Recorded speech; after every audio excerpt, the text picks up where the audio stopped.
একটি গ্রামে একটি চাষি ছিল। ওই চাষিটি একদিন জমিদার বাড়িতে যায়।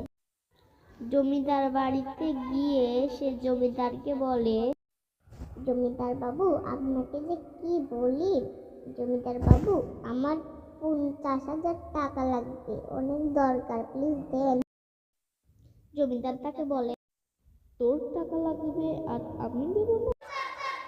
এই বলে জমিদার তাকে টাকা দিয়ে দেয়। সে তার টাকাটা তার পকেটে ঢুকিয়ে তার বাড়িতে যেতে থাকে। সে তার বাড়িতে গিয়ে তার গিন্নিকে বলে, গিন্নি, জানো আজকে জমিদারকে ভুলিয়ে ভালিয়ে 50,000 টাকা নিয়ে এসেছি। এই 50,000 টাকা দিয়ে আমরা গাড়ি কিনবো আর আমাদের বাবুকে স্কুলে ভর্তি করে দেবো।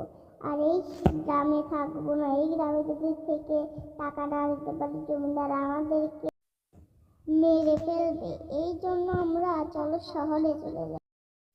এইসব কথা জমিদারের একজন লোক শুনতেছিল। এই কথা শুনে সাথে সাথে ওদেরকে জমিদারের কাছে নিয়ে ওই জমিদারের লোকটি জমিদারকে সব কথা বলে। এই শুনে জমিদারটি সেই চাষিটাকে বন্দুক দিয়ে খুন করে ফেলে।